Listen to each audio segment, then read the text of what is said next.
Assalamualaikum warahmatullahi wabarakatuh. Selamat malam dan salam sejahtera untuk kita semua. Selamat bergabung bagi Bapak, Ibu yang mengikuti webinar pada malam hari ini.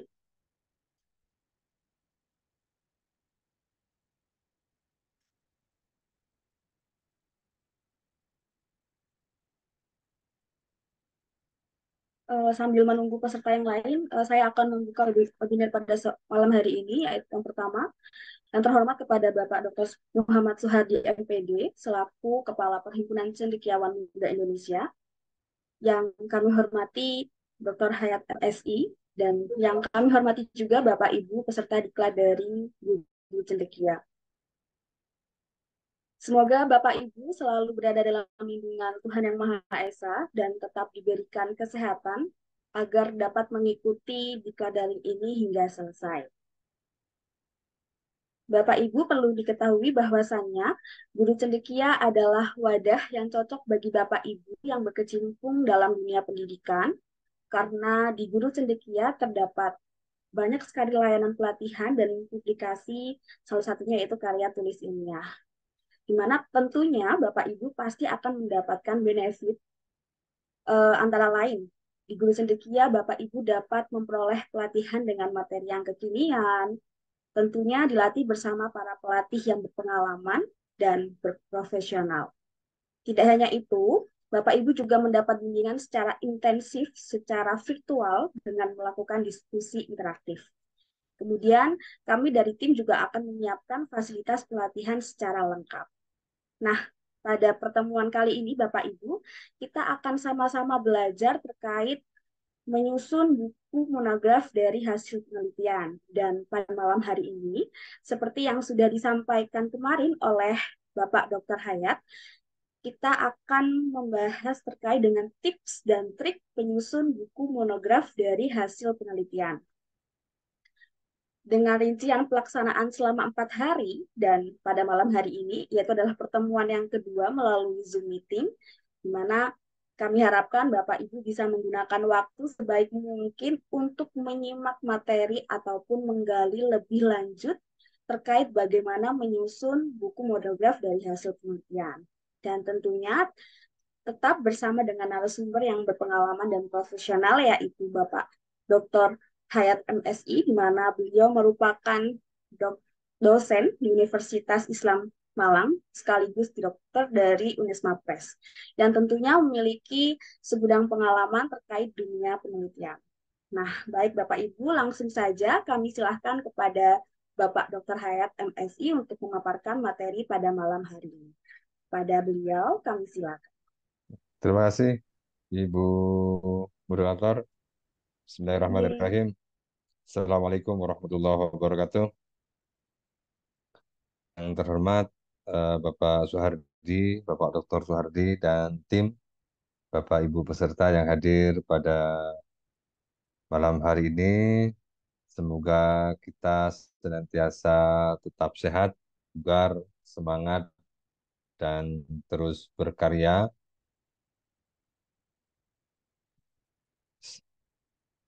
Salam sejahtera kami sampaikan untuk kita semua. Bapak Ibu yang berbahagia, saya melanjutkan materi yang eh, kemarin sudah kami sampaikan untuk hari kedua. Materinya terkait dengan tips dan trik serta contoh buku ajar yang dihasilkan dari laporan penelitian. Ini kemarin juga banyak pertanyaan baik di Zoom meeting maupun di grup WA. Insya Allah malam ini semoga bisa dituntaskan Bapak Ibu, eh, menjawab dari pertanyaan-pertanyaan yang sempat atau belum terjawab pada pertemuan pertama kemarin. Oke, Bapak Ibu langsung saja karena waktunya juga terbatas. Insya Allah saya sampai jam 8.00 dilanjut dengan tanya jawab. Saya berharap betul bahwa kegiatan ini outputnya nanti paling tidak 50% lah sudah ada outcome yang dihasilkan atau diterbitkan. Jadi Bapak Ibu, memang sekali lagi untuk bisa memiliki sebuah karya, memiliki buku, tidak cukup hanya dengan ikut kegiatan pelatihan, workshop, lokakarya, dan lain sebagainya, tanpa diikuti dengan praktek menyusun dan menulis bukunya. Jadi kegiatan ini sebagai motivasi saja buat kita dan kita tahu bahwa di sekitar kita itu banyak sekali bahan yang bisa kita olah menjadi sebuah hal yang lebih bermanfaat, lebih banyak akses keterbacaannya, lebih banyak aspek kemanfaatan dan kebergunaannya. Itu tergantung dari kreativitas dan kompetensi kita. Kalau dari bidang ilmu mungkin Bapak Ibu sudah sangat kompeten sekali, tetapi dalam praktek menyusunnya ini mungkin yang perlu menggali dari berbagai perspektif, perlu banyak belajar dari berbagai orang yang berpengalaman misalnya, atau bisa sharing dan diskusi dengan kolega untuk bisa menghasilkan sebuah buku yang dihasilkan dari laporan penelitian. Bapak Ibu, izin saya share screen melanjutkan dari materi yang kemarin, yaitu tips dan trik atau trik dan tips menyusun eh, monografi atau buku monograf dari hasil penelitian. Trik dan tips ini sudah seringkali saya sampaikan dalam berbagai forum Bapak Ibu dan insya Allah ini adalah trik dan tips paling mudah yang bisa dipraktikkan oleh siapa saja, termasuk bagi pemula atau bagi Bapak Ibu yang baru pertama kali bertemu dengan saya atau baru pertama kali mengikuti kegiatan pelatihan yang saya ampu. Insya Allah paling mudah dan ini berdasarkan dari pengalaman pengalaman saya selama sekitar 7 tahun menggeluti dunia kepenulisan. Dan Alhamdulillah sekarang sudah sekitar 57 buku yang sudah saya terbitkan.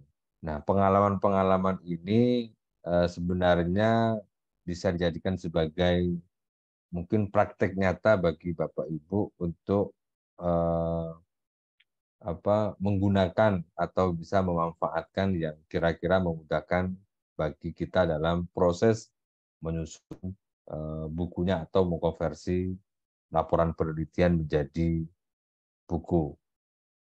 Dengan adanya materi ini, semoga nanti Bapak Ibu juga uh, sudah cukup bisa memahami atau sudah tidak ada lagi misalnya yang menjadikan gamang bagi Bapak Ibu bagaimana ya caranya nulis buku setahun misalnya 5 atau setahun misalnya 3 atau jangankan 5 misalnya satu saja sulitnya minta ampun atau masih dalam mindset kita bahwa nulis buku itu ternyata susah, nulis buku itu ternyata butuh waktu yang sangat panjang dan lain sebagainya. Semoga keraguan dan ketakutan-ketakutan atau eh, apa kendala-kendala dalam menulis buku itu bisa terpecahkan di pertemuan yang kedua ini. Di mana pertemuan kemarin saya banyak menyampaikan tentang motivasi dan teknis sistematika atau anatomi dalam buku.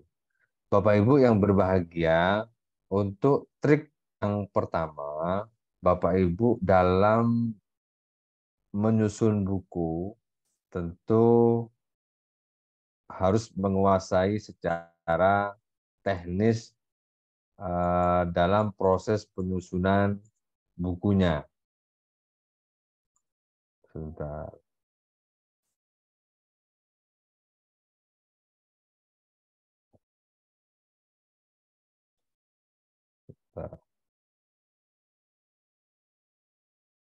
Oke, Bapak Ibu, dalam menyusun buku dari laporan penelitian, langkah yang harus Bapak Ibu lakukan yang pertama adalah membuat judul. Sempat ada pertanyaan di A Group kemarin, apakah judul monografi atau buku monograf itu boleh tidak sama dengan judul laporan penelitiannya? Atau harus diubah dari judul aslinya, diubah misalnya ke dalam format judul yang berbeda. Bapak Ibu, terkait dengan judul, yang pertama adalah Bapak Ibu bisa menyesuaikan dengan kebutuhan dalam buku monografinya. Boleh misalnya sama judulnya dengan judul laporan penelitiannya, boleh berbeda. Berbeda itu secara teknis, bukan secara substantif.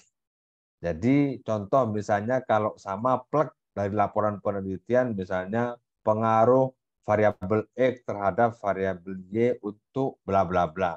Tidak masalah sebenarnya, tetap diakui sebagai buku. Hanya saja untuk lokasi, misalnya kalau ada anak judul studi di atau penelitian dilakukan di Kota Malang misalnya, itu perlu dihilangkan. Jadi tidak boleh dalam judul buku itu mencantumkan semacam lokasi atau tempat di mana penelitian dilakukan. Karena dalam judul buku itu harus bersifat umum, termasuk yang berkaitan dengan buku monograf atau monografi. Jadi Bapak Ibu untuk judul boleh persis sama asalkan tidak mencantumkan tempat atau lokasi penelitiannya. Cukup judul secara substansi saja yang disampaikan. Atau boleh berbeda misalnya mengambil poin-poin utama dalam judul penelitiannya. Nanti saya contohkan di dalam slide ini, ada di slide berikutnya. Itu ada contoh mulai dari membuat judul sampai proses konversinya. Yang kedua Bapak Ibu, dalam buku monograf, judul itu harus memiliki aspek kemenarikan dan keunikan. Ini yang perlu ditonjolkan. Persoalannya bukan terkait dengan apakah judul harus sama dengan laporan penelitian atau tidak, tetapi apakah judul yang kita buat dalam buku monograf itu memiliki nilai kemenarikan. Menarik enggak? Menarik itu bisa membuat orang tertarik untuk membacanya. Contoh misalnya bukunya, judulnya misalnya relevan dengan kondisi hari ini, atau banyak diperbincangkan dalam berbagai forum misalnya, atau oleh masyarakat menjadi diskusi-diskusi misalnya, itu boleh menjadi sesuatu yang menarik. Seperti kalau dalam bidang agama yang banyak diperbincangkan di sektor keagamaan itu yang moderasi beragama dan lain sebagainya. Itu memiliki memiliki nilai lebih dan memiliki keunikan. Unik itu tidak banyak yang menulis tentang judul tersebut. Kalau monograf atau monografi, misalnya Bapak Ibu, kalau penelitian kan tidak mesti sama judulnya tapi beda tempatnya. Karena dalam laporan penelitian atau dalam membuat penelitian itu, tempat atau lokasi penelitian itu sebenarnya alasannya harus disertai dengan alasan ilmiahnya. Tidak serta-merta karena misalnya berdekatan dengan kita atau kita punya kolega di sana atau memang tempat kerja kita. Jadi alasan lokasi penelitian dipilih itu sebenarnya bukan karena aspek teknis, tetapi aspek ilmiahnya. Kenapa kita melakukan penelitian di Kota Malang? Kenapa kita melakukan penelitian di Yogyakarta? Itu harus ada unsur-unsur ilmiah yang melatar belakangi kenapa memilih lokasi tersebut. Sehingga nilai keunikan dalam judul buku monograf itu juga penting disampaikan.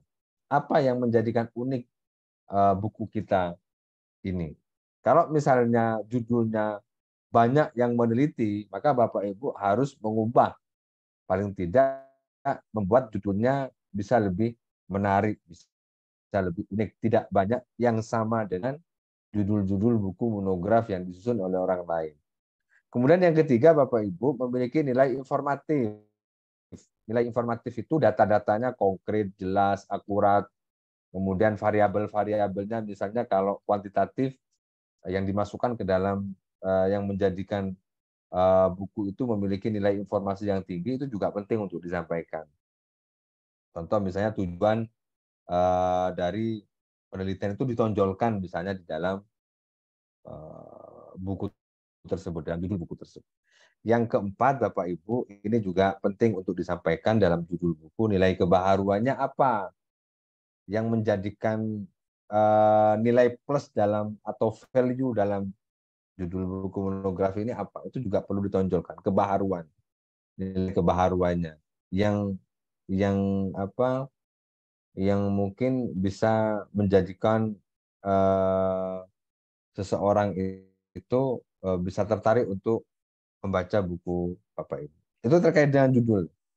Jadi mengkonversi dari laporan penelitian ke dalam buku monograf itu Bapak Ibu juga harus bisa memastikan judulnya. Walaupun ada sebagian dari kita misalnya, Pak, kalau saya nulis buku judul itu belakangan, misalnya. Bahannya dulu yang ada, nanti judulnya menyesuaikan. Tapi secara teknis aturannya memang judul itu harus ada dulu. Sehingga judul itu menjadi gambaran umum. Kita ini mau nulis apa. Dalam proses penyusunan bukunya nanti agar kita bisa fokus. Kita mau nulis tentang psikologi, tentang ekonomi, ekonomi makro atau ekonomi mikro, atau UMKM misalnya. Kita harus sudah bisa membatasi diri dalam memastikan bahwa buku yang akan kita susun itu sesuai dengan kebutuhan pembacanya. Kemudian yang kedua, Bapak Ibu, jangan lupa membuat outline. Outline ini kalau bahasa sederhananya adalah daftar isi sementara. Bapak Ibu, kalau mau mengkonversi laporan penelitian menjadi buku monografi, pastikan Bapak Ibu membuat outline-nya berdasarkan daftar isi laporan penelitian. Mana yang perlu dimasukkan ke dalam outline, mana yang tidak perlu dimasukkan ke dalam outline. Sudah bisa dipilah dan dipilih. Mana yang perlu dikurangi, mana yang perlu ditambahi. Jadi misalnya Bapak Ibu mau buat outline judulnya apa, kemudian outline-nya di bawahnya bab 1 pendahuluan, subbab satunya apa, subbab 2-nya apa, subbab 3-nya apa. Bab 2 misalnya dari berbagai konseptual atau dari berbagai literatur review ada 3 teori misalnya, sudah buat bab 2 teori pertama, bab 3 teori kedua, bab 4 teori ketiga misalnya. Subbabnya silakan bisa menyesuaikan. Kenapa ini penting Bapak Ibu? Outline dalam buku monograf dari laporan penelitian itu ini untuk memudahkan kita sebagai penulis dalam proses penyusunannya. Kenapa? Karena outline itu bisa membantu Bapak Ibu dalam penyusunannya bisa lebih fokus. Contoh misalnya bab 1 sudah dibuat, bab 1 subbabnya ada 3. Maka Bapak Ibu tinggal fokus saja nanti ketika menulis bab 1, maka Bapak Ibu fokus ke babnya, kemudian fokus ke subbab-subbabnya. Apalagi kalau misalnya masing-masing subbab itu ditambahi dengan subbab. Itu lebih progresnya lebih nyata, lebih cepat proses penyelesaiannya. Yang kedua, outline buku itu Bapak Ibu bisa memenuhi target kita dalam menyelesaikan proses konversi atau mengubah laporan penelitian menjadi buku. Harus ditarget Bapak Ibu, misalnya saya mau mengonversi laporan penelitian ini menjadi buku monograf. Kira-kira outline-nya ada berapa bab? Oh, ada 5 bab. Karena kalau konversi dari laporan penelitian ke dalam buku monograf, itu kan sudah ada bahannya, tinggal memindahkan saja berdasarkan kebutuhan dalam buku. Maka Bapak Ibu tidak terlalu banyak waktu yang dibutuhkan untuk menyelesaikan di masing-masing bab. Misalnya bab 1 cukup bisa diselesaikan dengan waktu 3 hari. Bab 2 4 hari, bab 5 4 hari misalnya. Sehingga target ini bisa memastikan bahwa proses penyusunannya berjalan dengan lancar dan baik dan tepat waktu. Jadi penyusunan buku monograf dari laporan penelitian ini bisa selesai dalam jangka waktu 3 bulan. Nanti proses penerbitannya misalnya 2 bulan, sehingga tahun berjalan buku itu sudah bisa terbit. Outline ini Bapak Ibu memudahkan kita bisa sampai kepada target yang kita buat. Jadi nulis buku itu harus teratur Bapak Ibu. Di manajemen dengan baik, dipastikan mana yang kira-kira membutuhkan waktu yang lama, mana yang kira-kira membutuhkan waktu yang pendek, itu dimanage betul. Karena sekali lagi di pertemuan kemarin sudah saya sampaikan, ketika kita sudah masuk ke dalam proses menyusun buku, maka kewajiban kita adalah menyelesaikannya. Jangan dibiarkan misalnya berlarut-larut di laptop. Walaupun tidak kadaluarsa, tapi bisa terlupakan. Karena kalau sudah ditunda besok, dan besoknya lagi besok, setahun walaupun bukunya hanya tebal 100 halaman, itu nggak selesai-selesai Bapak Ibu. Tapi kalau kita rutin, istiqomah, konsisten, komitmen misalnya untuk menyelesaikan buku ini, 1.000 halaman pun bisa selesai dalam waktu yang singkat. Kalau kita istiqomah menuliskannya. Yang ketiga, Bapak Ibu, outline ini memudahkan penulis untuk bisa segera menyelesaikan proses penyelesaian konversi laporan penelitiannya. Kenapa demikian? Karena ketika kita sudah punya timeline untuk bisa menyelesaikan proses konversinya, maka kita sudah tidak akan mengalami yang namanya writer block atau kebuntuan dalam menulis.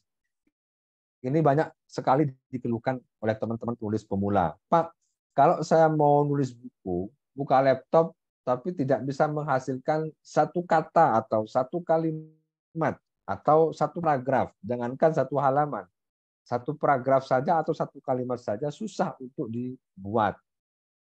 Itu kalau kita tidak istiqomah. Biasanya seringkali terjadi begitu. Seringkali terjadi yang namanya writer block atau kebutuhan dalam mengasah gagasan kita.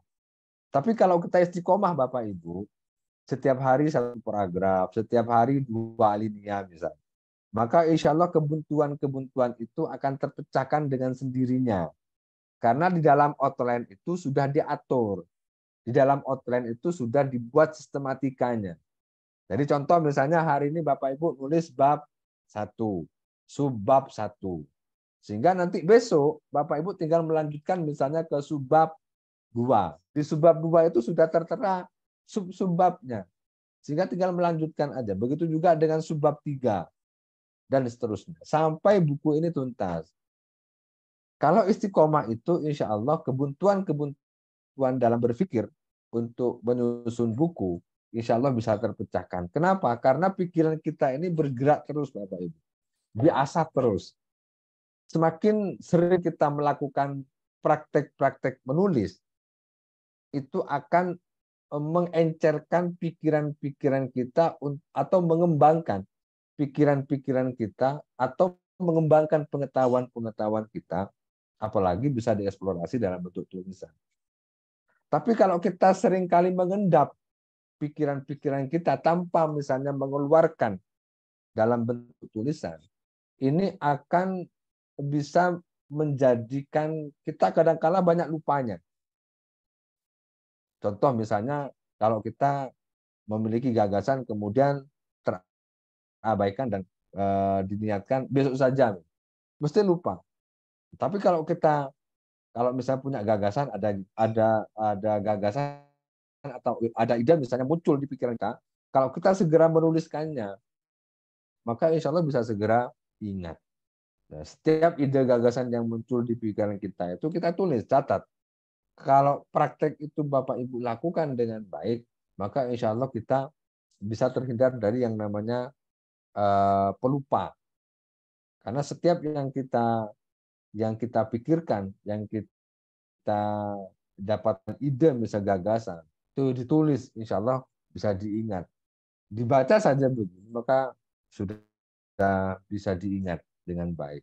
Kemudian yang keempat, Bapak Ibu, outline itu menjadi peta kita dalam sampai pada proses penyelesaian bukunya. Bab satunya apa, bab duanya apa, bab-babnya sudah ada. Kita mulai dari bab satu. Boleh enggak, Pak, misalnya nulisnya acak, tidak dari bab satu dulu? Boleh. Kalau saya menyarankan yang paling mudah dulu. Karena di dalam buku itu, Bapak Ibu, sekali lagi, di dalam buku itu, mulai dari bab satu sampai bab terakhir, itu ada polanya. Yang pertama itu bagian pengantar atau pendahuluan, atau bagian pemula. Biasanya ada di bab satu. Kemudian ada yang namanya bagian konten, atau bagian substansi, atau bagian khusus. Itu biasanya di bab di tengah, setelah bab satu. Nanti bab 2, bab 3, bab 4, bab 5. Dan yang terakhir, Bapak Ibu, dalam buku itu juga ada yang namanya bab penutup atau bab simpulan. Ini juga saya pernah jelaskan kemarin di Agro kalau nggak salah. Jadi tidak asal misalnya acak dalam proses penyusunannya. Ada polanya yang harus kita pahami. Jadi bab satu itu biasanya isinya adalah definisi-definisi umum. Definisi-definisi umum terkait dengan topik yang ditulis. Kalau saya membahasakan bab satu itu ya pemula atau pendahuluan atau pengantar atau definisi-definisi. Sementara bab berikutnya itu sudah masuk ke dalam definisi-definisi khusus. Maka kalau di dalam buku monografi yang dimaksud dengan harus mencakup misalnya rumusan masalah, metodologi pemecahan masalah, itu sebenarnya masuk ke dalam definisi-definisi khusus. Jadi bukan sama dengan rumusan masalah yang ada di laporan penelitian, tetapi masalah-masalah yang terkait dengan topik yang diangkat dalam buku itu disampaikan. Di sana juga ada yang namanya metode pemecahan masalahnya, solusinya seperti apa, itu disampaikan dalam bentuk narasi atau deskripsi dalam sebuah buku. Maka biasanya kalau dari laporan penelitian itu dibagi-bagi, Bapak Ibu. Kalau kemarin ada pertanyaan, setiap variabel bisa tidak dipecah menjadi buku? Bisa. Kalau yang kualitatif, apakah setiap rumusan masalah itu bisa tidak dipecah menjadi satu rumusan masalah satu buku gitu, satu rumusan masalah satu buku? Bisa. Maka konsep buku dan laporan penelitian itu sangat berbeda. Yang sama itu kontennya atau substansinya, tapi pola penyusunannya itu berbeda. Tuh, okay. Kemudian yang berikutnya adalah segmentasi atau sasaran buku. Bapak Ibu yang berbahagia, untuk bisa menghasilkan sebuah buku yang bestseller, baik buku monograf, buku ajar, maupun buku referensi dan buku-buku yang lain ilmiah populer misalnya, Bapak Ibu harus memperhatikan dua hal ini. Kalau dua hal ini sudah bisa terakomodasi dengan baik, sudah terpenuhi dengan baik, maka saya yakin buku Bapak Ibu mesti banyak pembacanya. Aksesibilitas pembacanya sangat tinggi. Yang pertama adalah pasar. Pasar itu terkait dengan kebutuhan masyarakat banyak tentang buku Bapak Ibu. Kira-kira buku yang kita tulis, yang kita susun dari laporan penelitian itu bisa enggak misalnya digunakan di lembaga A, digunakan sekolah B, digunakan di perguruan tinggi C, dan seterusnya. Atau di fakultas A, B, C, D misalnya. Atau banyak enggak misalnya orang kira-kira membaca buku ini. Itu yang pertama ya. Jadi pasar itu sangat menentukan akses keterbacaan dari buku kita. Contoh kalau di kami misalnya di perguruan tinggi, kalau kita mau nyusun buku monograf dari laporan penelitian, kemudian penelitian kita itu adalah penelitian yang menarik misalnya, Maka Bapak Ibu juga bisa dilakukan riset pasar. Kira-kira pasarnya bisa enggak menerima buku ini? Yang kedua Bapak Ibu, pembaca. Sekali lagi pembaca itu ada pembaca madya, pembaca pemula, ada pembaca mahir. Kira-kira buku yang kita susun dari laporan penelitian ini pembacanya siapa? Jangan sampai nanti sekali lagi kita nusun buku itu tidak tepat sasaran. Kalau kita nyusun buku, maka pastikan sesuaikan dengan kebutuhan pembacanya agar tepat sasaran terhadap pembaca ketika buku itu sudah diterbitkan. Segmentasi buku.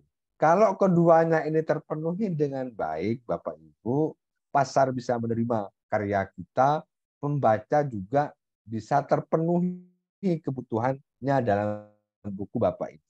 Maka insya Allah bukunya akan menjadi buku yang ramai pembacanya, buku yang banyak pembelinya, buku yang bisa dikatakan sebagai buku bestseller.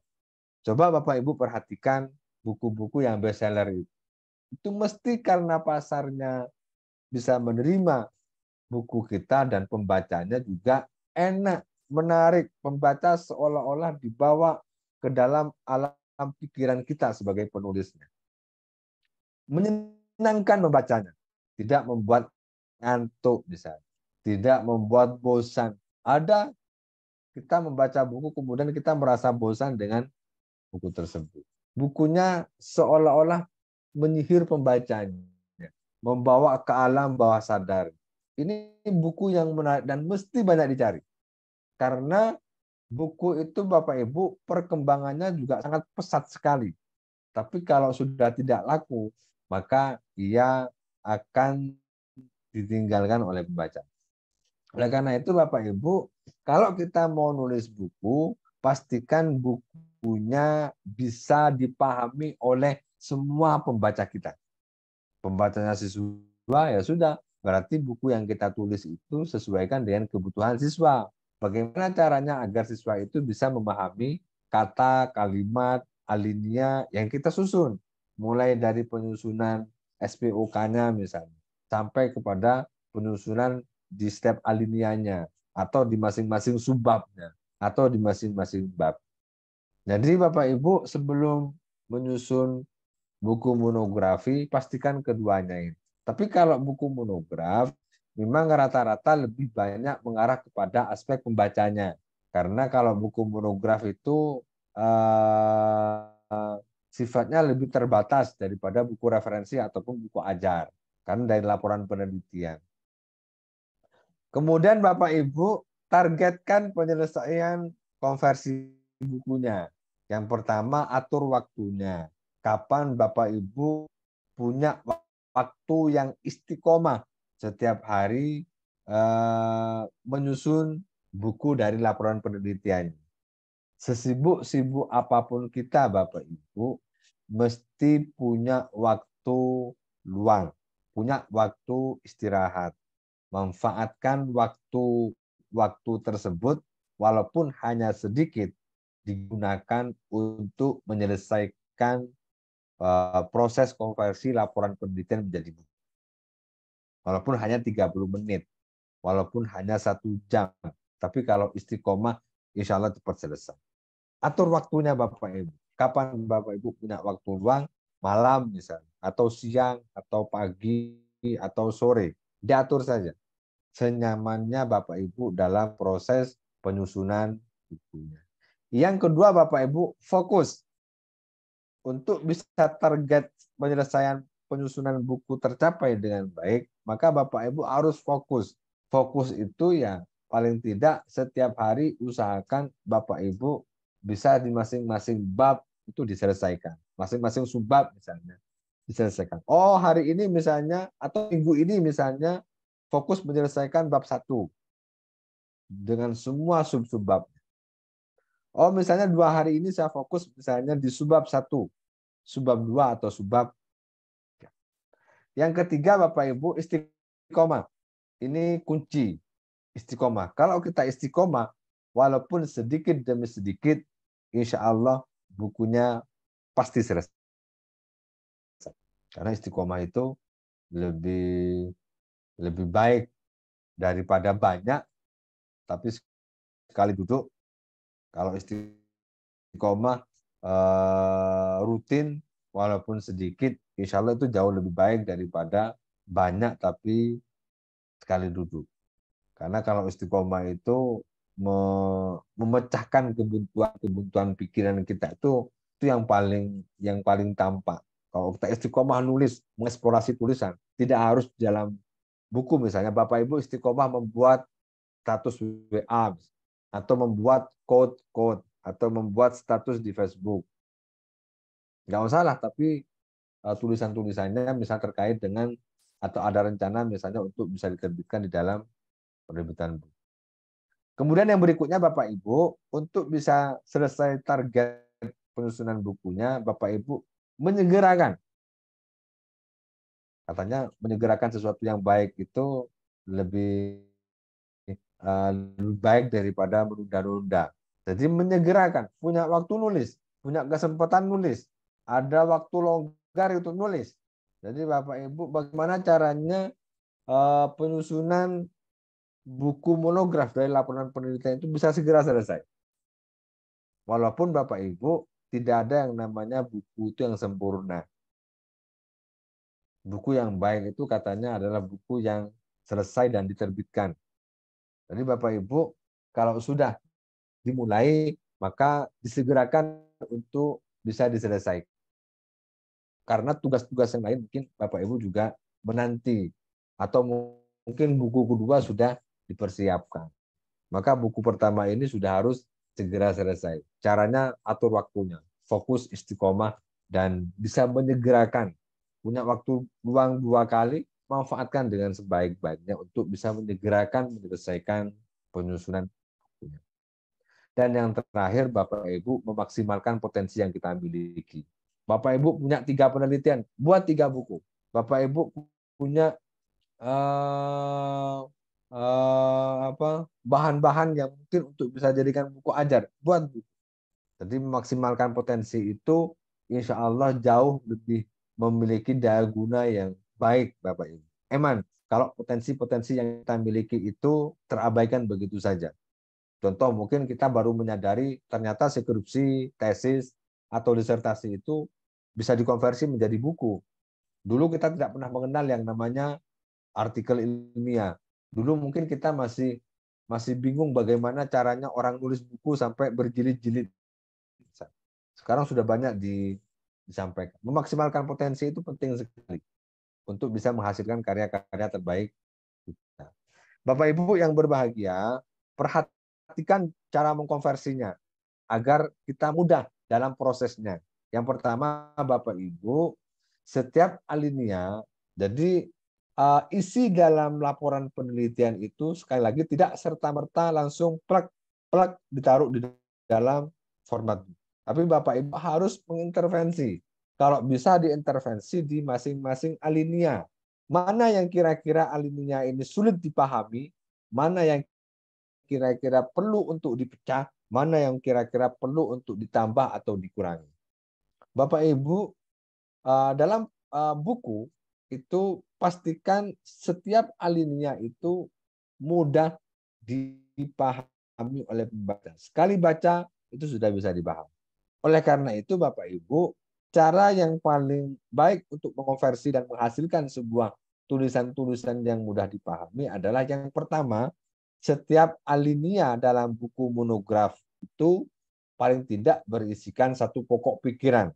Kalau dalam laporan penelitian kita misalnya pokok pikirannya terlalu luas atau terlalu lebar, maka bagaimana Bapak Ibu bisa memposisikannya kembali atau bisa mengeditnya kembali. Yang awalnya satu paragraf bisa dipecah menjadi 2 paragraf. Kalau misalnya pokok pikiran dalam laporan penelitian itu terlalu luas. Kemudian yang kedua Bapak Ibu, gunakan alinea pendek. Hindari menggunakan alinea panjang. Apalagi misalnya satu halaman, satu alinea. Dari pandangan saja sudah kurang bagus. Maka bagaimana Bapak Ibu membuat alinea itu, usahakan masing-masing paling tidak alinea pendek. Masing-masing paling tidak satu alinea 5 baris. Walaupun ini tidak mutlak. Ya 5 baris atau 6 baris. Itu sudah maksimal. Karena orang membaca itu, memahaminya akan berbasis kepada paragraf per paragraf. Kemudian yang ketiga, setiap halaman dibuat menarik dan mudah diingat. Kalau buku monograf misalnya, Bapak Ibu bisa menambahkan dengan pesan-pesan moral atau dengan quote atau motivasi misalnya. Motivasi terkait dengan konten yang dibahas. Itu bisa. Atau dalam bentuk gambar atau visual. Itu juga bisa Bapak Ibu. Tujuannya apa? Untuk memudahkan pembaca memahami teks-teks. Karena buku itu Bapak Ibu hari ini tidak hanya berupa teks-teks, tetapi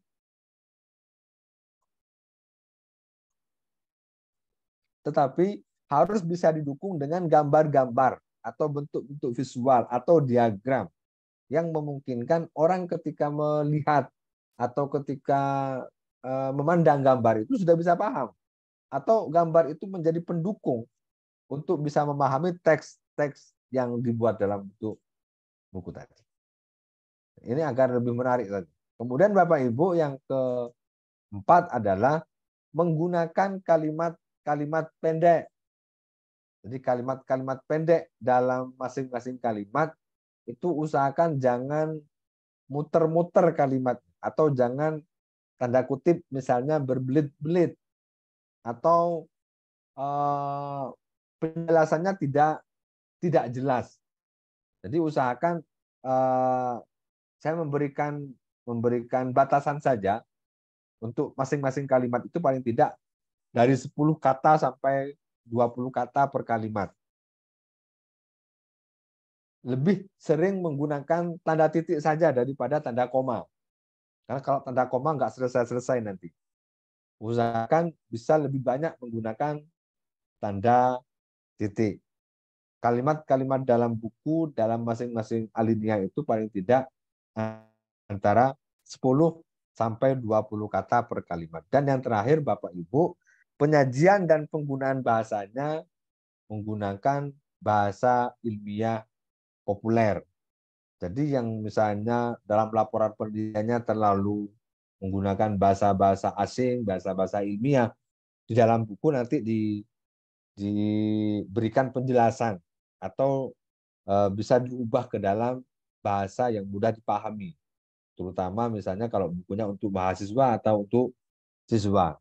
Sehingga jangan sampai membaca itu membaca kedua, ketiga untuk bisa memahami di masing-masing paragraf dalam buku monograf yang kita tulis. Itu Bapak Ibu cara mengkonversinya yang perlu Bapak Ibu perhatikan. Karena di dalam laporan penelitian itu Bapak Ibu sangat banyak sekali mungkin daftar-daftar istilah yang memungkinkan tidak bisa dipahami oleh pembaca sasaran dari buku kita. Kemudian sistematikanya. Jadi Bapak Ibu, buku monograf itu atau monografi itu sistematikanya bisa dibuat seperti ini dalam laporan penelitian atau dari laporan penelitian. Ini contoh secara umum saja yang sering kali saya lakukan dalam penyusunan buku monograf dari laporan penelitian. Bapak Ibu, yang pertama daftar isi dari online tadi. Yang kedua, bab 1 pendahuluan, boleh sama. Jadi bab 1 misalnya pendahuluan, nanti subbabnya tinggal menyesuaikan. Subbabnya misalnya dari definisi umum, kemudian subbabnya ada 2 definisi umum dan seterusnya. Kemudian yang bab 2 Bapak Ibu, bab 2, 3, dan 4 ini diambilkan dari literatur reviewnya atau dari teori-teorinya. Jadi kalau dalam laporan penelitian itu Bapak Ibu kan ada literatur review, di mana literatur review itu mengacu kepada judul penelitiannya. Oh misalnya literatur reviewnya ada 3, oh literatur reviewnya ada 2. Maka Bapak Ibu kalau literatur reviewnya dalam laporan penelitian itu ada 2, maka saya menyarankan bisa literatur reviewnya menjadi 2 bab. Bab 2 literatur review pertama, bab 3 literatur review kedua. Nah, saya tulis di sini bab 2 itu bagian dari tinjauan pustaka atau literatur review atau teori konseptual. Bab 3-nya juga sama, bagian dari tinjauan pustaka. Ini memecah literatur reviewnya, memecah teorinya menjadi 3 bab. Bagaimana dengan sisanya, Pak? Sisanya Bapak Ibu tinggal menambahkan. Contoh misalnya di bab 2 diambilkan dari literatur review pertama. Maka nanti kekurangannya perlu Bapak Ibu menambahkan, meneruskan. Kira-kira di dalam bab 2 ini yang diambilkan dari tinjauan pustaka yang pertama misalnya, itu ditambahkan apa? Bisa ditambahkan dengan teorinya, ditambahkan dengan teori itu pengembangan teori. Kemudian yang berikutnya Bapak Ibu, bab 5 dan bab 6 itu bagian dari hasil penelitian dan pembahasan. Jadi kalau dalam konversi laporan penelitian itu Bapak Ibu hasil penelitian itu kan menjawab rumusan masalah. Pembahasan itu juga membahas rumusan masalahnya, membahas rumusan masalah yang dijawab di hasil penelitian. Hasil penelitian dan pembahasan ini sebenarnya adalah satu kesatuan dalam laporan penelitian yang kemudian hasil penelitian itu menjawab rumusan masalahnya, yang pembahasannya membahas jawaban dari hasil penelitian tadi. Jadi bab 5 dan bab 6 itu dibagi menjadi 2. Kalau misalnya rumusan masalahnya ada 3, maka bagian dari hasil penelitian itu dibagi menjadi 3. Kalau 2 dibagi 2. Ini saya contohkan 2. Jadi sub pertama dalam laporan penelitian hasil penelitian dan sub pertama dalam pembahasan itu digabung jadi satu. Nanti tinggal diintegrasikan aja kalimat per kalimat antara hasil penelitian dengan bahasa. Begitu juga dengan sub yang kedua di hasil penelitian dengan sub yang kedua di pembahasan, jadikan satu. Karena satu kesatuan tadi yang bisa mempermudah kita dalam proses konversinya. Jadi Bapak Ibu ini bisa dipraktekkan nanti. Jadi mulai dari bab 1 sampai bab 6 itu sudah terbentuk bukunya, tersusun sistematikanya. Walaupun belum sempurna, karena dalam penulisan buku atau penyusunan buku itu Bapak Ibu minimal perlu melakukan pembacaan 2 kali dalam menghasilkan sebuah buku yang baik. Ketika sudah tersusun dengan baik, misalnya bukunya, maka langkah berikutnya adalah Bapak Ibu melakukan pembacaan sekali saja terhadap buku yang Bapak Ibu susun dari laporan penelitian tadi. Mana yang kurang, tambahkan. Mana yang kelebihan, misalnya kira-kira tidak perlu, atau ada bagian-bagian yang terlalu mencolok misalnya, dan tidak pas untuk dimasukkan di dalam bab-bab dalam buku, dihilangkan. Mana yang perlu ditambah, mana yang perlu dihilangkan, dihilangkan. Maka dalam uji kompetensi penulis buku itu ada penilaian di mana pertanyaan yang muncul itu biasanya apakah Bapak Ibu sebagai penulis buku melakukan proses swasunting setelah buku itu diselesaikan draft. Itu menjadi bagian dari kompetensi penulis Bapak Ibu. Memiliki kompetensi swasunting atau menyunting secara mandiri. Karena kewajiban penulis itu adalah memastikan buku yang ditulis itu baik, memiliki mutu, dan bisa dipertanggungjawabkan. Karena kalau sekali nulis langsung dikirim ke penerbit, itu mesti nanti catatannya banyak.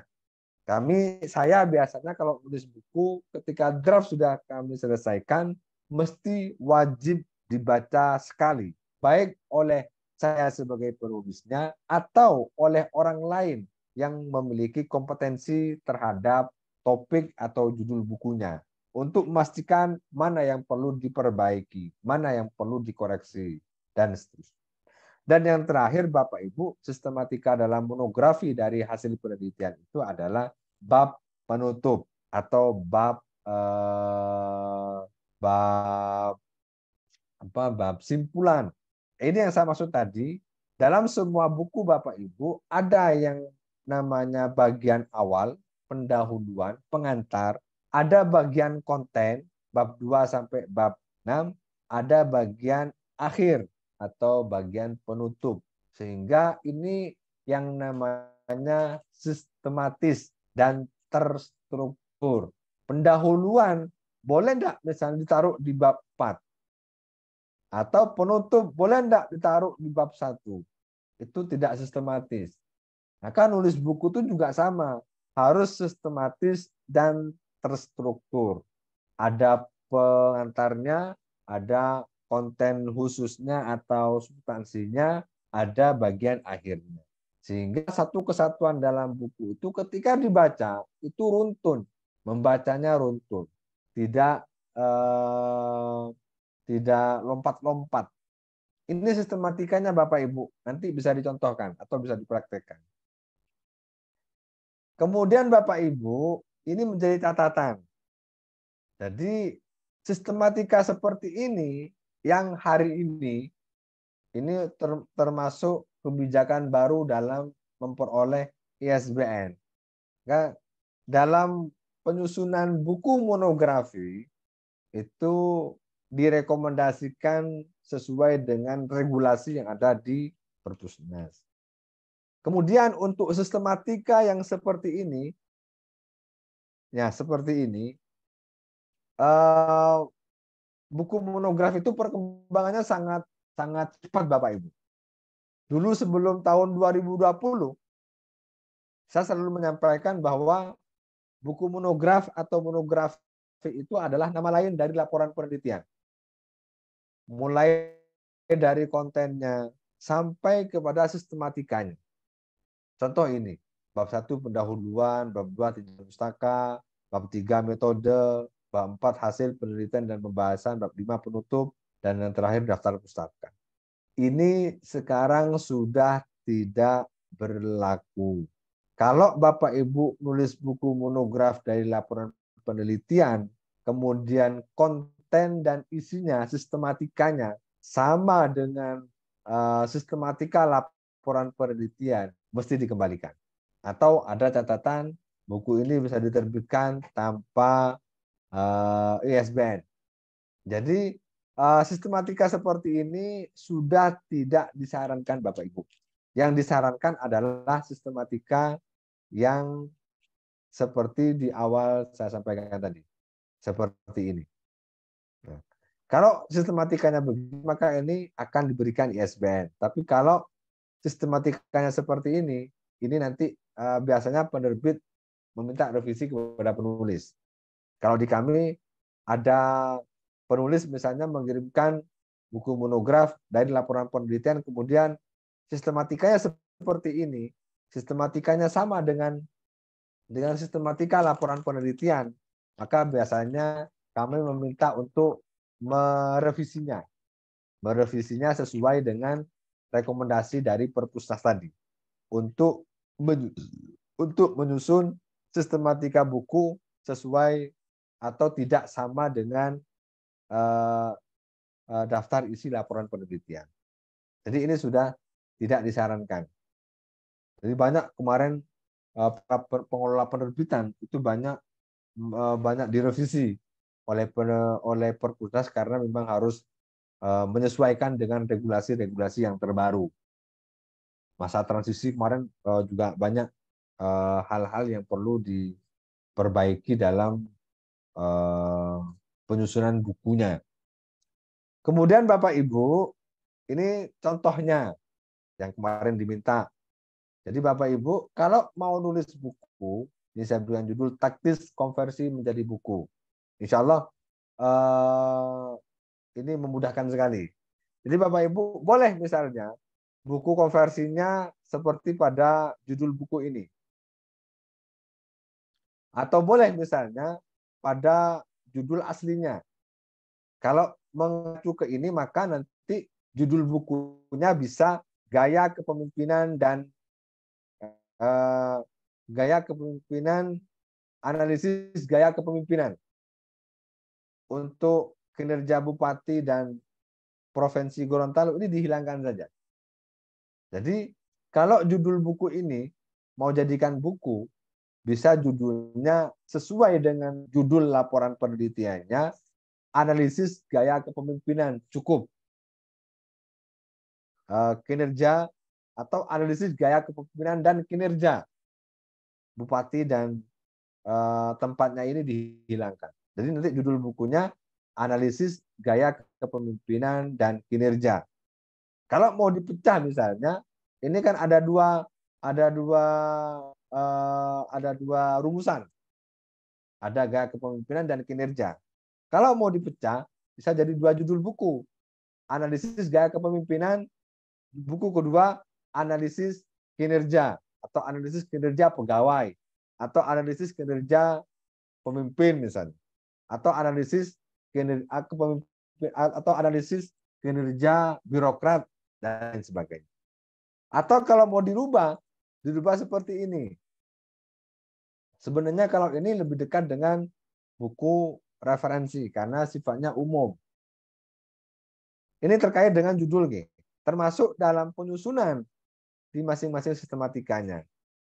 Ini yang di sebelah kiri ini format laporan penelitian. Kalau yang di sebelah kanan ini format buku monografi. Jadi Bapak Ibu untuk penyusunannya bisa seperti ini. Menyesuaikan dengan kebutuhan di dalam buku monografi. Contoh misalnya latar belakangnya dimasukkan ke bagian bab 1 dalam buku. Bab 1 gaya kepemimpinan. Tidak perlu misalnya pendahuluan. Langsung menjadi gaya kepemimpinan. Karena topik dari penelitian ini bicara tentang gaya kepemimpinan. Maka di bab 1 ini Bapak Ibu menjelaskan tentang definisi-definisi umum tentang gaya kepemimpinan. Mulai dari bab 1 misalnya sebabnya pengantar kepemimpinan dan gaya kepemimpinan. Ini definisi umum. Pengantar ini sebagai pemula atau pemandu dalam bab 1 ini. Kemudian yang bab 2 juga sama Bapak Ibu. Ini contoh sudah saya buatkan formatnya agar memudahkan kita bagaimana cara mengonversinya dari laporan penelitian menjadi buku monograf. Termasuk saya berikan keterangan-keterangannya. Misalnya di bab 2 ini, bab 2 menjadi kepemimpinan transformasional. Nanti bab 3 ada kepemimpinan transaksional. Ini diambilkan dari tinjauan pustaka atau literatur review. Walaupun pola ini Bapak Ibu tidak saklek. Nanti bisa dipilah dan dipilih. Sesuaikan dengan kebutuhan dalam buku. Jadi Bapak Ibu harus diperhatikan kebutuhan bukunya. Bapak Ibu mau nyusun buku monograf tentang topik apanya. Sehingga nanti yang dipilah dalam laporan penelitian itu dimasukkan. Yang perlu dimasukkan, yang tidak perlu dimasukkan, tidak perlu dimasukkan. Untuk bab 3, metode penelitian, ini Bapak Ibu tidak perlu lagi dimasukkan ke dalam buku.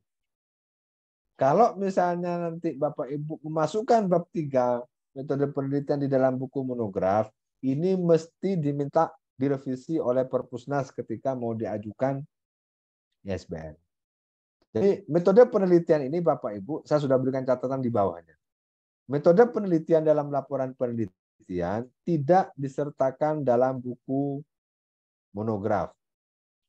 Saya menyarankan biasanya metode penelitian yang ada dalam laporan penelitian itu Bapak Ibu bisa dibuat buku tersendiri tentang buku metode penelitian. Contoh misalnya Bapak Ibu punya laporan penelitian tentang pendidikan anak. Dikonversi ke dalam buku monografi tentang pendidikan anak. Untuk metode penelitiannya, Bapak Ibu bisa buat buku metode penelitian bidang pendidikan anak, atau metode penelitian pendidikan. Jadi Bapak Ibu masih bisa dimanfaatkan untuk menjadi buku. Karena Bapak Ibu, seiring dengan perkembangan zaman, perkembangan pengetahuan, maka metode-metode riset atau metode-metode penelitian itu juga berkembang. Sekarang sudah mulai mengarah kepada masing-masing bidang ilmu memiliki metode penelitian yang spesifik. Salah satu contoh misalnya di bidang hukum. Metode penelitiannya itu spesifik di dalam bidang hukum. Tidak mengenal misalnya kuantitatif atau kualitatif. Walaupun secara substansi mungkin sama ya dengan penelitian empirik misalnya. Dalam dunia di bidang hukum itu ada metode penelitian empirik misalnya. Itu kira-kira begitu. Jadi untuk buku metode penelitian Bapak Ibu dalam laporan penelitian bisa dibuat menjadi buku tersendiri tentang buku metode penelitian sesuai dengan topik laporan penelitian. Begitu juga dengan bab 4 dalam laporan penelitian. Di bab 4 buku itu diambilkan dari hasil penelitian dan pembahasan. Diambilkan dari hasil penelitian sebagai jawaban dari rumusan masalahnya. Kemudian di bab 5 laporan penelitian ini sesuai dengan isi dari laporan penelitian yang judul penelitian yang tadi Bapak Ibu yang terkait dengan kepemimpinan. Bab 5 laporan penelitian dan yang di bawahnya ini bab 5 dalam buku. Ini diambilkan dari subbab bab 5 hasil penelitian dan pembahasan. Jadi mengarah kepada pembagian bab-bab yang saya sebut di dalam sistematika tadi Bapak Ibu. Di dalam sistematika yang tadi. Ini jelas sekali misalnya ada pengertian kinerja pemerintah, tidak terlalu banyak mengubah karena bahannya sudah ada semua, tinggal menyesuaikan dengan kebutuhan pembaca saja. Termasuk di bab 6 ini di laporan penelitian ada kesimpulan, ada implikasi, ada saran. Di bab 6 buku itu Bapak Ibu bisa menyampaikan bagian akhirnya atau temuan-temuan penelitian, temuan-temuan dalam penelitiannya dicantumkan dalam buku. Itu Bapak Ibu tentang taktis mengkonversinya atau trik dan tips mengkonversinya. Kemudian Bapak Ibu dalam mengkonversi laporan penelitian menjadi buku, Bapak Ibu silakan rencanakan sebaik-baiknya. Mulai dari bahan kira-kira yang perlu ditambahkan yang mana, outline-nya, kemudian formatnya, sistematikanya itu dibuat sedemikian rupa. Karena apa Bapak Ibu? Buku yang kita hasilkan itu nanti bisa dibaca atau bisa dimanfaatkan oleh orang lain. Karena dalam laporan penelitian itu kemarin juga sudah saya sampaikan tidak ada yang kadaluarsa, tetapi kadangkala kalau sudah masuk ke dalam laporan penelitian itu biasanya tingkat relevansinya dengan situasi dan kondisi itu begitu cepat. Ketika Bapak Ibu punya laporan penelitian tahun ini, maka segerakan untuk dikonversikan menjadi buku. Jangan menunggu tahun depan atau 5 tahun yang akan datang. Walaupun penelitian yang sudah dilakukan 5 tahun yang lalu itu masih bisa dikonversikan asal bisa diupdate informasinya. Karena topiknya yang kadang-kala luar. Yang terakhir Bapak Ibu, hasil penelitian itu hampir 90% itu bisa dikonversi menjadi buku apalagi buku monograf, buku ajar bisa, buku referensi juga bisa. Yang penting Bapak Ibu tahu cara mengkonversinya dan tahu tentang kebutuhan di masing-masing bukunya, termasuk di buku monograf. Tahu kebutuhan buku monograf itu seperti apa. Tahu cara mengkonversinya menjadi buku monograf bagaimana. Insya Allah dengan materi ini Bapak Ibu sudah punya pemahaman yang komprehensif tentang bagaimana cara mengkonversi buku monograf dari laporan penelitian dengan mudah. Yang paling akhir, Bapak Ibu, secara prinsip atau secara mendasar mengkonversi laporan penelitian menjadi buku itu sangatlah mudah. Yang penting kita punya motivasi, kemauan, komitmen, dan konsistensi yang baik. Menjaga ritme menyusun bukunya itu yang paling berat. Kalau cara mengkonversi secara teknis, Bapak Ibu insya Allah sudah banyak yang paham ya, dan yang tahu tadi di slide-slide saya juga secara rinci saya sampaikan. Kalau secara keilmuan Bapak Ibu sudah sangat mahir sekali. Tinggal bagaimana sekarang Bapak Ibu bisa bangun motivasinya, bangun kemauannya yang kuat, komitmennya yang baik, dan konsistensi menulisnya atau istiqomah menulisnya itu bisa bisa ditata sejak awal. Kira-kira itu dari saya. Terima kasih. Saya kembalikan kepada moderator. Assalamualaikum warahmatullahi wabarakatuh.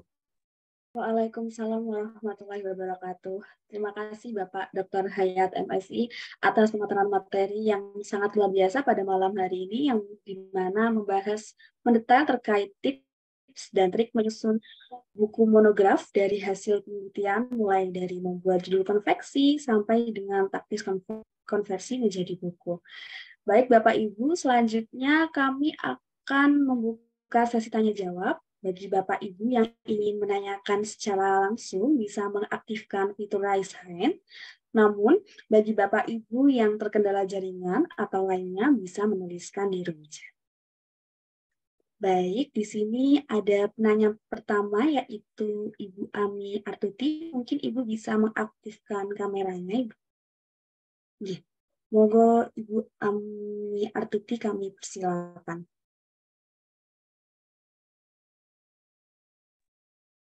Oke, terima kasih Mbak Mauldi. Selamat malam Pak Kang Hayat.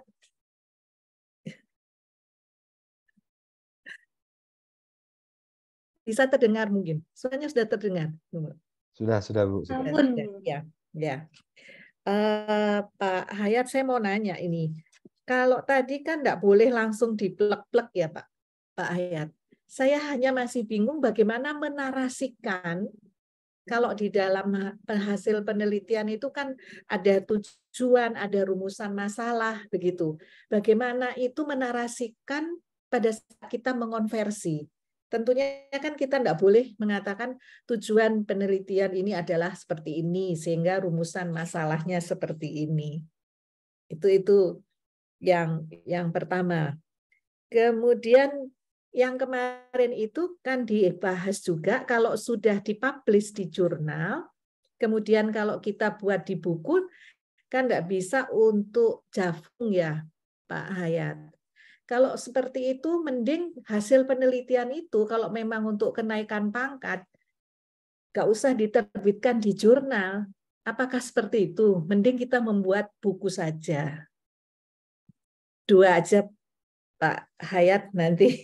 Oh, satu lagi Pak. Untuk menentukan bahwa topik kita unik dan menarik itu gimana? Apakah ada tipsnya ya Pak? Terima kasih. Baik, terima kasih Ibu Ami Artuti atas pertanyaannya. Monggo Bapak Dr. Hayat kami persilakan untuk menjawab. Oke. Bagaimana cara menarasikannya? Itu sebenarnya saya kembalikan lagi kepada Ibu sebagai penulis. Kalau di dalam laporan penelitian kan jelas sistematikanya. Ada latar belakang, ada rumusan masalah, ada tujuan, ada manfaat. Mhm. Narasi dalam laporan penelitian itu kan mesti hampir sama rata, Bu. Tujuan penelitian ini adalah satu, bla bla bla bla. Mhm. Manfaat penelitian adalah bla bla bla.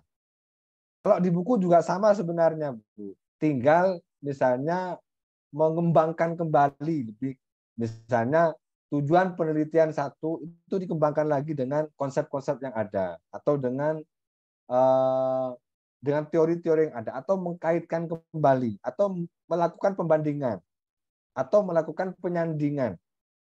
Contoh misalnya kalau di dalam laporan penelitian tujuan yang kualitatif, Ibu kualitatif atau kuantitatif biasanya, Bu? Kuantitatif. Kuantitatif. Ya. Kalau kuantitatif dalam laporan penelitian kan biasanya apakah variabel X ini berpengaruh positif terhadap Y gitu kan, begitu, Bu. Ya. Tapi kira-kira Ibu paham enggak kira-kira variabel X itu apa, variabel Y itu apa? Itu kan biasanya terjawab di rumusan, di hasil penelitian dan pembahasan, Bu. Oke. Itu oke. Menarasikan di pendahuluan itu sama dengan menarasikan di hasil dan pembahasan tadi. Hanya bentuknya kalau di pendahuluan itu permasalahannya itu tidak berbentuk pertanyaan, tapi pernyataan. Ketika pertanyaan itu diubah atau dikembangkan menjadi pernyataan, maka itu bisa dibuat poin-poin, Bu, di mana poin-poin ini nanti bisa dideskripsikan, bisa dikembangkan lagi. Sama halnya ketika kita menjawab rumusan masalah di hasil penelitian. Kalau di hasil penelitian kan kita menarasikan berbasis kepada data. Kemudian di pembahasan kita membahasnya berdasarkan atau bisa dikembangkan di pembahasan itu bisa dikuatkan dengan teori-teori misalnya, atau bisa dibandingkan dengan teori yang lain, atau bisa dikembangkan atau disandingkan dengan teori yang baru misalnya. Menarasikannya seperti itu, Bu. Konsepnya memang tidak seperti di laporan penelitian.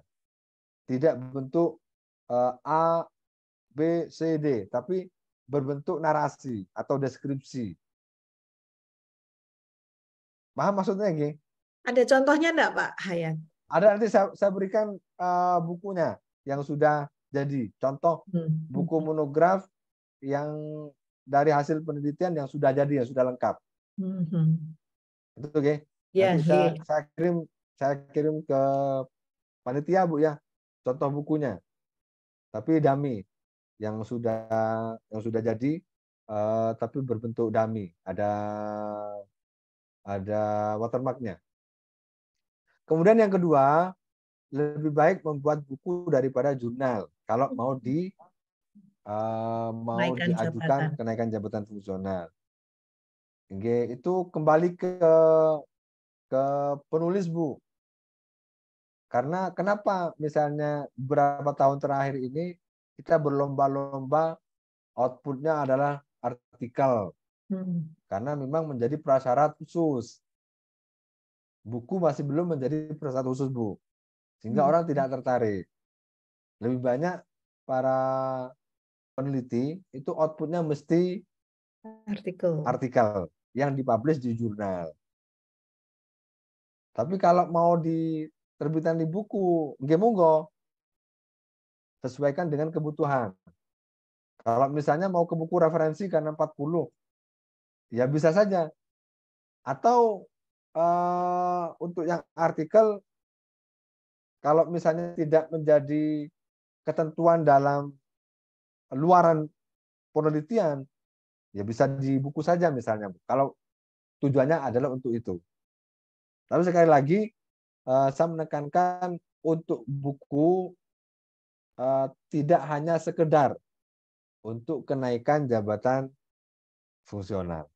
Tapi lebih dari itu adalah bagaimana akses keterbacaan buku itu terpenuhi oleh pembaca. Membacanya banyak, bisa memanfaatkan buku.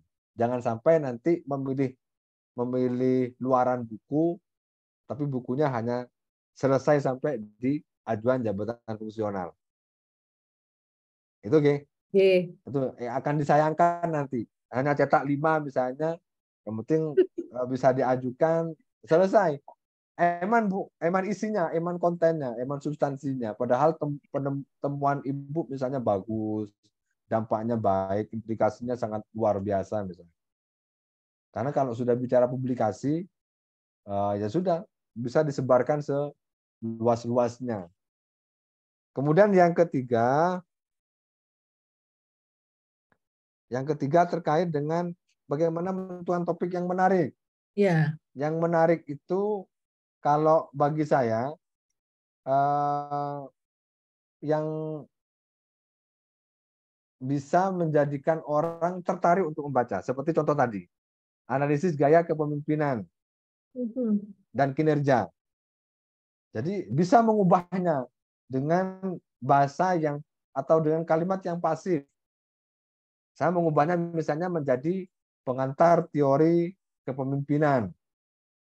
Atau dibuat judul saja misalnya model gaya kepemimpinan.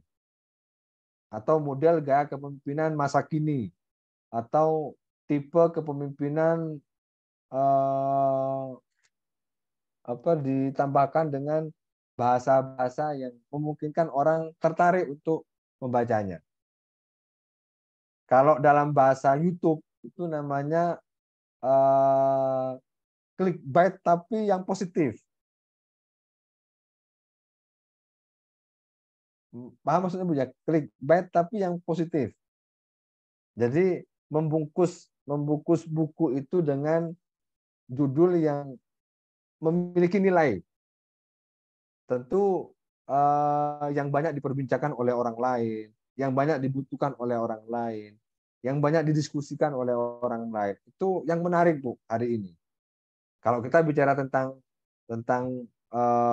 kepemiluan misalnya, ya apa yang banyak dibahas dalam dunia kepemiluan itu hari ini perkembangannya. Kalau kemarin kan ketika pandemi orang semua berlomba-lomba nulis buku tentang apapun dikaitkan dengan pandemi, COVID dan lain sebagainya. Itu menarik sekali karena sesuai dengan kebutuhan masyarakat, sesuai dengan situasi yang ada hari ini. Kira-kira itu Bu. Yeah. Itu bisa menjadikan orang menarik. Bahkan judul-judul yang umum saja, kalau membuat judul itu tetap harus diberikan nilai yang menarik dalam buku. Contoh seperti tadi, pengantar kepemimpinan. Maka untuk bisa menjadikan judul itu menarik, kalau hanya pengantar kepemimpinan begitu saja, itu kan biasa saja. Ya, sudah karena banyak. sudah banyak buku-buku tentang pengantar kepemimpinan. Ya. Untuk bisa membuat menarik judul tersebut, berikan anak judul. Sektor publik misalnya, sektor militer, atau bisnis, kepemimpinan tapi di sektor bisnis. Itu yang berbeda dengan buku-buku yang sudah ada. Itu kira-kira itu Bu ya.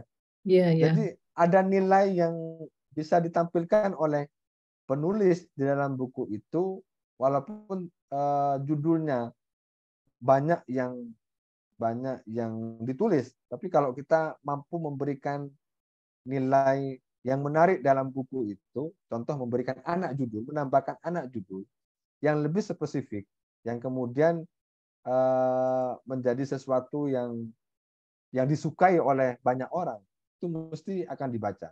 Oh, perbedaan dengan buku-buku pengantar teori kepemimpinan yang lain itu di anak judulnya. Oh, ini sektor publik. Tentu berbeda dengan misalnya di sektor bisnis atau di sektor privat. Kira-kira itu, Ibu ya? Ya, Pak. Oke, terima kasih. Saya kembalikan kalau nggak ngerti nanya lagi Pak Ayat. Siap. Nanti di grup WA juga ya. kita bisa diskusi lebih panjang. Ya. Terima kasih. Sama-sama Bu Amirtuti. Terima kasih Bapak Dr. Hayat atas penjelasannya. Semoga dapat dipahami. Mungkin pertanyaan yang disampaikan oleh Ibu Amirtuti ini juga menjadi pertanyaan bagi Bapak Ibu yang lain. Nah, bagi Bapak Ibu yang ingin bertanya, selanjutnya bisa mengaktifkan fitur raise hand-nya. Atau kita bisa beralih di kolom chat gitu, Pak. Di sini ada pertanyaan dari Ibu Riana Susanti. Assalamualaikum, izin bertanya. Pada penyusunan buku monograf dari hasil penelitian, apakah ada yang dihilangkan, misal metode penelitian? Lalu apakah untuk babnya sama dengan bab hasil penelitian? Terima kasih. Ya, Monggo Bapak oke. Dr. Tadi Hayat. sudah disampaikan di materi saya, Ibu ya. Untuk monograf tidak boleh sama sistematikanya dengan laporan penelitian. Itu mesti kembali atau diminta direvisi oleh Perpusnas. Karena regulasinya sudah berbeda. Kalau 3 tahun sebelumnya itu masih bisa menggunakan format atau sistematika yang sama dengan laporan penelitian. Ada pendahuluan, ada kajian teori, ada metode. Dan untuk metode penelitian tetap harus dihilangkan. Karena metode penelitian itu bukan menjadi bagian dari konten buku, tapi menjadi bagian dari konten laporan penelitian. Itu alasan ilmiahnya. Metode penelitian dalam buku itu tidak termasuk dalam konten topik buku, tapi masuk dalam konten topik penelitian atau menjadi bagian satu kesatuan dalam laporan penelitian. Dan tidak mungkin misalnya di laporan penelitian itu tidak ada metodenya. Tapi kalau dalam buku, metode penelitian itu adalah tidak menjadi bagian dalam konten topiknya. Kira-kira itu ya Bu Riana ya, semoga bisa menjawab. Baik, terima kasih Bapak Dr. Hayat. Lalu selanjutnya ada pertanyaan dari Bapak Ahmad Fatih. Apakah dalam penulisan monograf kalimatnya harus dipasifkan? Lalu selanjutnya sekilas Bapak Fatih ini membaca contoh judul yang diberikan. Menjadikan Bapak Fatih ini tidak dapat membedakan antara buku monograf dengan buku ilmiah lainnya. Oke. Untuk buku baik monograf ajar maupun buku referensi itu saya menyarankan bisa lebih banyak menggunakan kalimat pasif Pak daripada kalimat aktif. Kemudian bagaimana membedakan buku monograf dengan buku ilmiah populer atau buku referensi? Di pertemuan pertama sudah saya sampaikan ya. Jadi kalau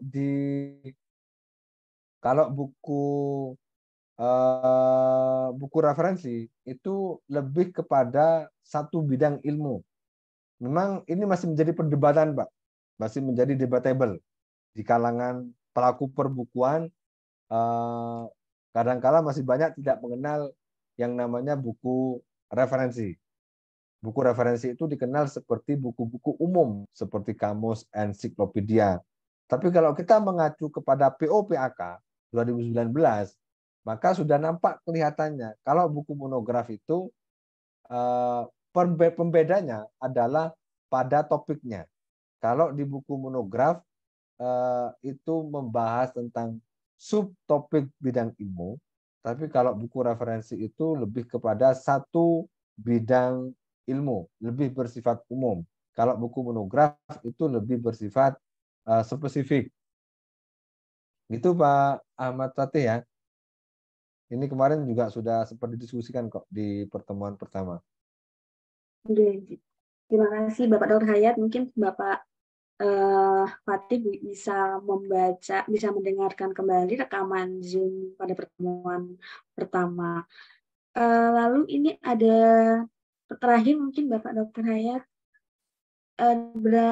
apakah ada batas maksimal untuk penelitian pada buku monograf nih Pak?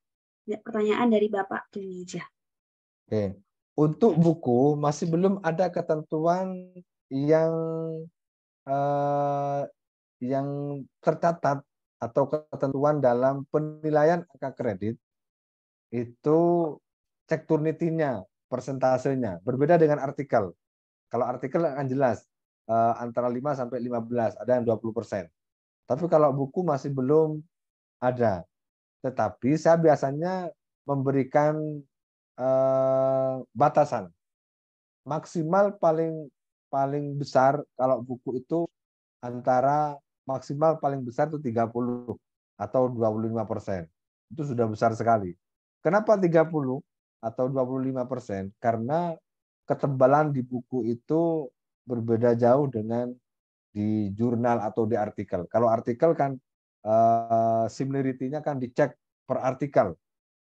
Jadi dalam satu jurnal itu ada 10 artikel misalnya, yang dicek similarity-nya itu adalah per artikel. Ya kalau misalnya satu artikel itu 5%, satu artikel 5%, maka kalau 10 bisa 50%. Tapi kalau di buku itu tidak mengecek per bab, tetapi satu buku. Bayangkan kalau misalnya bukunya 600 halaman, itu Turnitin-nya bisa berapa persen. Maka biasanya tetap membatasi maksimal 30%. Di kami pun juga sama, ketika mau menerbitkan buku atau mencetak buku, kami memastikan dulu kepada penulisnya, jika Turnitin-nya sekian persen, mohon untuk bisa dikurangi, sehingga bisa dipakai atau tidak bolak-balik buku itu ke penulis dan ke penerbit. Sudah bisa dipastikan sejak awal, cek Turnitin itu bisa dipastikan maksimal ya 25% sampai 30%. Baik, terima kasih Bapak Dr. Hayat atas penjelasannya. Pertanyaan dari yang baru saja dijawab oleh Dr. Hayat adalah pertanyaan terakhir. Untuk selanjutnya kami mohon maaf atas keterbatasan waktunya Bapak Ibu. Namun Bapak Ibu tidak perlu khawatir karena bahwasannya kelas ini nantinya akan berakhir pada tanggal 3 Juli, sehingga Bapak Ibu masih bisa menyampaikan pertanyaan yang belum terjawab dan memanfaatkan diskusi secara maksimal melalui WhatsApp Group. Selain itu, kami ingatkan juga Bapak Ibu bahwasannya fasilitas akan dikirimkan di WhatsApp Group, sehingga Bapak Ibu jangan keluar terlebih dahulu dari WhatsApp Group. Nah, sekali lagi kami sampaikan terima kasih kepada Bapak Dr. Hayat MSI atas pembukaan materi pada malam hari ini, dan kami juga ucapkan terima kasih kepada Bapak Ibu peserta diklat daring Guru Cendekia yang telah antusias pada malam hari ini. Semoga apa yang kita dapatkan pada malam hari ini dapat bermanfaat dan tentunya bisa menjadi ladang pahala bagi kita. Amin ya rabbal alamin. Baik, untuk malam hari ini kita cukupkan. Kami mohon maaf apabila ada salah kata. Kami akhiri. Wabillahi taufiq wal hidayah. Assalamualaikum warahmatullahi wabarakatuh.